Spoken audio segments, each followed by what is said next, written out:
ችግር ጥጋብ አናትህ ላይ ሲወጣ እንዴት ነሽ? መልሼ ልደውልልሽ እንዳይቆጥርብሽ። እኔማ በዚህ በእናትህ ቤተ መንግስት የሆነ ቤት ውስጥ ነው ያለሁት። አንተ ብትመጣ ደግሞ ይዤ ብመጣ በር ላይ አያስገቡም። ስለዚህ በቃ ቴሌብር ላይ የሆነ ብር ትራንስፈር ላድርግልሽ እዛው ከየመናሹ ጠላ ቤት ተመቻቻ አንቺ እዛው ማለት ነው። በቃ እሱ እያከክ ጠብቀኝ። ካልገባ ችግር የለውም። እያከክ ቢያስገቡሽ አሪፍ ነበር። ቻው በቃ ቻው ቻው ቻው። ምንድነው እየጠራው ጆሮ አይሰማም? እንዴት ማን ነው ደግሞ አንተን ያመጣብኝ? ሴት አስተናጋጅልም እንዴት? ማናጀሩን ጥራልኝ፣ ማናጀሩን ጥራልኝ። ይቅርታ ወንድሜ ተረጋጋ። ሴት እንዲያስተናግደኝ ነው የምፈልገው። ይቅርታ አሁን እነሱ ስላልገቡ ነው። ምን ላምጣልሽ? እሱ የሽቶ ዕቃ የሚመስለውን ነገር አምጣው እስኪ። ይሄ ነው? አዎ ይሄ ስካይ ቮድካ ነው። ኧረ አውቃለሁ። በእናታቸው እኩል መጠጫ ምናምን ይዘና።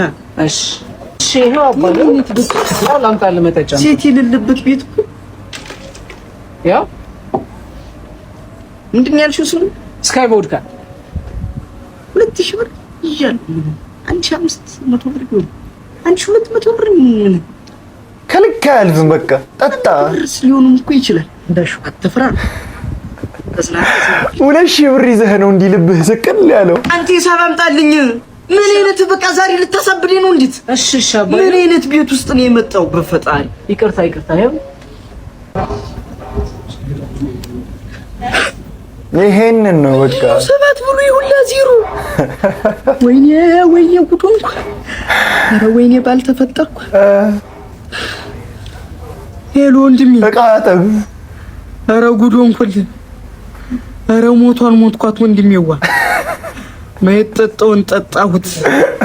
በህይወት ዘመን የመጣህበትን አትርሳ። ጠላ ነው እንደዚህ ማግጬ እንደዚህ የሆንኩት ወንድሜ። የሰው ልጅ መምጫና መሄጃው አይታወቅም ብራዘር። ምንም ቢሆን ምንም ነገር ነው ወንድሜ።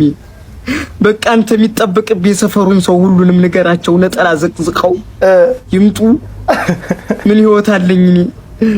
የት ይደርሳል የተባልኩት ልጅ ባጭር ቀረው ወንድሜ በማይረባ ነገር። ጠላ ላይ ማቅጠሽ ነው እንደዚህ ሆንሽው። ጠጥቼ ልቻለሁ እንጂ